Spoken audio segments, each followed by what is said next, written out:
You pay income tax, you pay sales tax, you pay property tax. But there's another tax you're paying every single day that no politician ever voted for, no ballot ever included, and no government will ever admit exists. And it's stealing more from you than all the others combined. Inflation is the one tax that destroys the middle class silently. Think about it. Your paycheck hits your account, and before you even spend a dollar, it's already worth less than it was last month. Your grocery bill went up, your rent went up, your insurance went up, but your salary, that stayed roughly the same. Silent theft every day. This isn't an accident. This is a system. And today, we're going to expose exactly how this hidden tax works, who designed it, who benefits from it, and why the middle class always pays the price. By the end of this video, you'll understand why your grandparents could buy a house on a single income, and why you can barely afford rent on two. The invisible hand. Let's start with what they taught you in school. Inflation, they said, is just prices going up naturally. Supply and demand, the cost of progress. A healthy economy needs a little inflation. That's the official story. Now here's the truth. Inflation doesn't just happen. It's created. Every time the Federal Reserve prints money, every time the government runs a deficit and borrows trillions, they're diluting the value of every dollar already in circulation. Your dollars. Inflation is taxation without legislation. Think of it like this. Imagine you're at a poker table with 100 chips. You earned those chips. You played smart. Then the house walks in and dumps another 100 chips on the table for their friends. Your chips didn't disappear, but they're now worth half as much. That's exactly what happens when governments print money. They didn't take your money. They made your money worthless. Between 2020 and 2022, the United States printed roughly 80% of all dollars that have ever existed. 80%. In just 2 years. And they told you the rising prices were because of supply chains. But this leads us to something even more disturbing. Who really pays? Here's the part that should make you angry. Inflation doesn't hit everyone equally, not even close. If you're wealthy, you own assets, real estate, stocks, gold, businesses. When inflation rises, the value of those assets rises with it. Your net worth goes up. You actually get richer during inflation. Rich get richer, but if you're middle class, your wealth is stored in something very different. A savings account, a fixed salary, a pension, and those things don't rise with inflation. They get eaten by it. A family earning $70,000 a year in 2020 needed roughly $85,000 by 2024 just to maintain the same standard of living. Did wages rise by 20%? For most people, absolutely not. Your savings account is losing purchasing power every single day. The rich hold assets that inflate. The middle class holds cash that deflates. This is not a bug in the system. This is the system designed. If you're starting to see the pattern, hit like and subscribe to keep exposing what they hide, because what comes next connects all the dots. And speaking of design, what if I told you this has been the plan for over a century? In 1913, a group of the most powerful bankers in America met in secret on Jekyll Island, Georgia. They drafted the plan for what would become the Federal Reserve.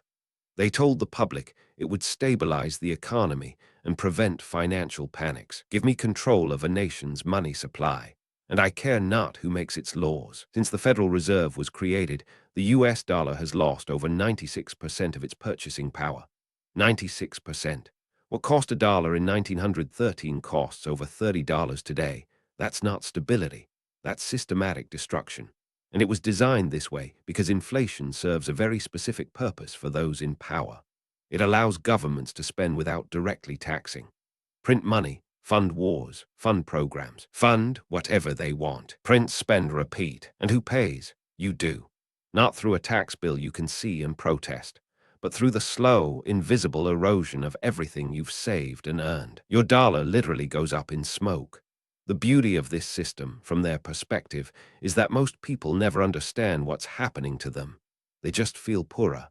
But wait, because what comes next changes everything about how you see your own finances. The debt machine. Here's where it gets really ugly.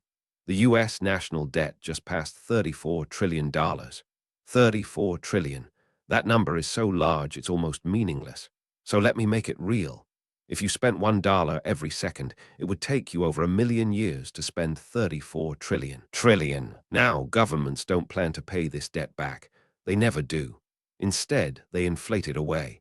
If you owe $1 million and you can make $1 million worth half as much, congratulations. Your real debt just dropped by 50%. Governments use inflation to silently erase the debt they created. This is the hidden genius of the inflation tax.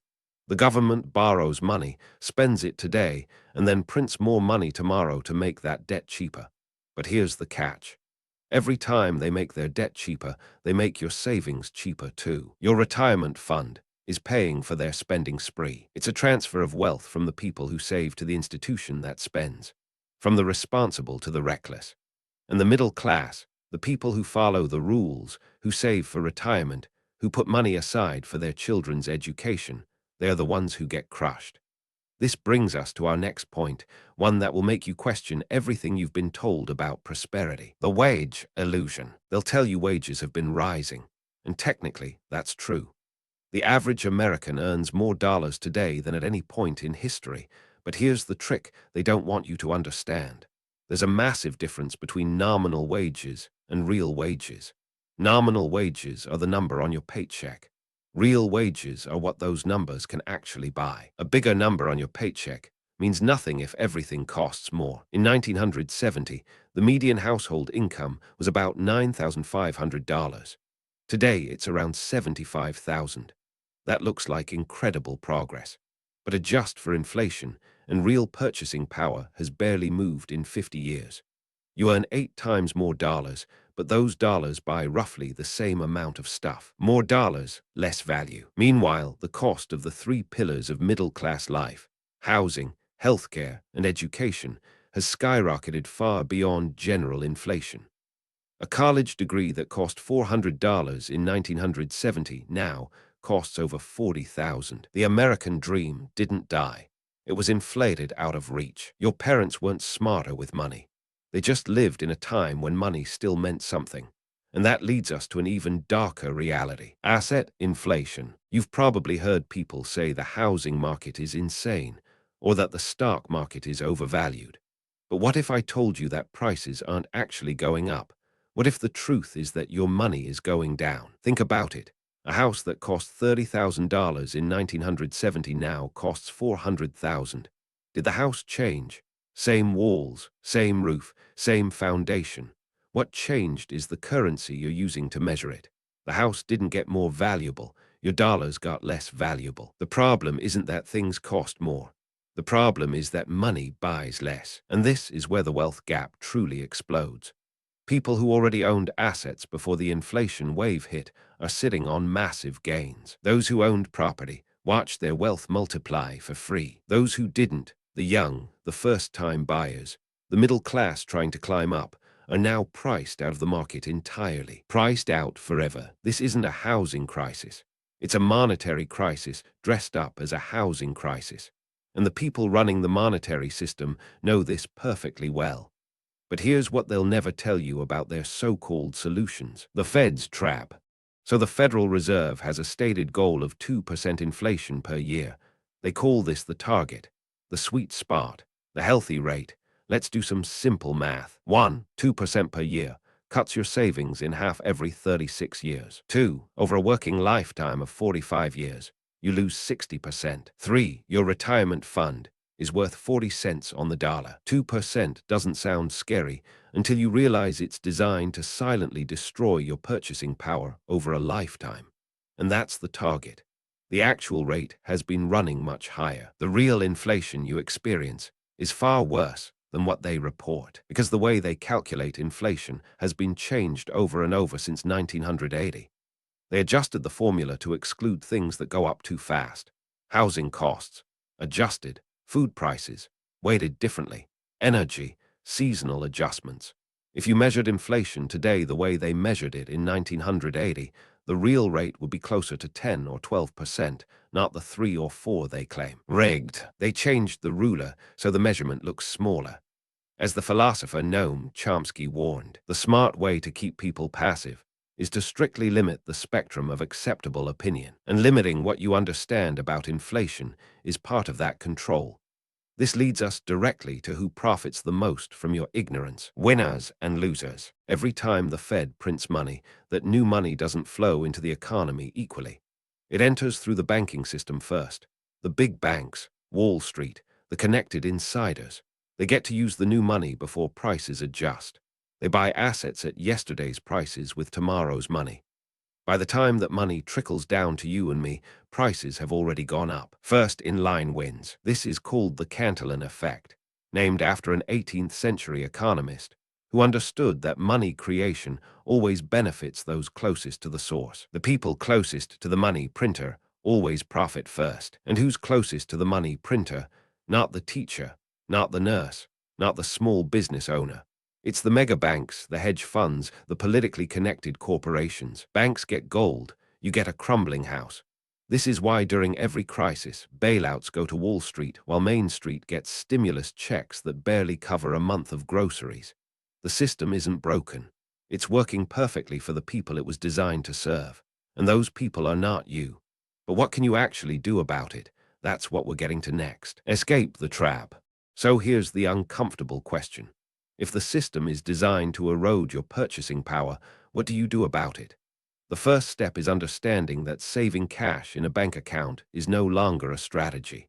It's a slow bleed. Saving money in a bank account is the slowest way to go broke. The wealthy don't hold cash. They hold assets, real estate, equities, commodities, businesses, things that rise with inflation instead of being destroyed by it. Now, I'm not telling you to go buy stocks tomorrow. I'm telling you to change how you think about money. Money isn't something to hoard. In an inflationary system, money is something to deploy. Every dollar you hold in cash is a dollar voting for your own decline. Second, understand the debt game. If inflation erodes the value of money, it also erodes the value of debt. Smart borrowing, like a fixed-rate mortgage, actually works in your favor during inflation. You pay back cheaper dollars than the ones you borrowed. Fixed debt beats inflation. Third, invest in yourself. Your skills, your knowledge, your ability to create value. These are assets that no central bank can devalue. An investment in knowledge pays the best interest. The system will not change for you, but you can change how you navigate the system. And this brings us to the biggest realization of all, the final pattern. Every empire in history that debased its currency followed the same path. Rome clipped its coins and mixed silver with cheaper metals until the denarius was worthless. Spain flooded Europe with New World gold until its own economy collapsed. The Weimar Republic printed marks until people needed wheelbarrows of cash to buy bread. The pattern is always the same. Print, inflate, collapse, repeat. And now the United States, the issuer of the world's reserve currency, is following the exact same playbook. Trillion-dollar deficits, endless money printing, a middle class that shrinks every single year. History repeats always. The question isn't whether this pattern leads to a reckoning. History has already answered that question. The question is when, and more importantly, whether you'll be prepared when it comes. The clock is ticking, and they're hoping you won't notice. The inflation tax is not a theory. It's not a conspiracy. It's mathematics. It's history. And it's happening right now in your bank account, in your grocery bill, in the shrinking distance between your paycheck and your bills. The only defense is awareness. And now you have it. So let's bring this full circle. You pay income tax and you can see it. You pay sales tax and it's printed on your receipt. You pay property tax and you write the check. But inflation is the tax that has no line item, no vote, no debate, no receipt. It just silently transfers your wealth from your pocket to the pockets of those who control the money supply. Silent, invisible, devastating. The middle class doesn't fail because middle class people aren't smart enough or don't work hard enough. The middle class fails because the rules of the game are written by people who benefit from inflation, and the middle class pays the price. None are more hopelessly enslaved than those who falsely believe they are free. Now you see it. You can't unsee it. The question is what you do next. Do you keep playing a rigged game by the old rules, or do you adapt, educate yourself, and start making moves that protect what you've earned? If you made it this far, comment inflation TAX to prove you're among the few who actually understand how the system works. Every government lies. The question is, what are they lying about? The truth is out there. You just have to follow the money. Like and subscribe if you want to keep digging.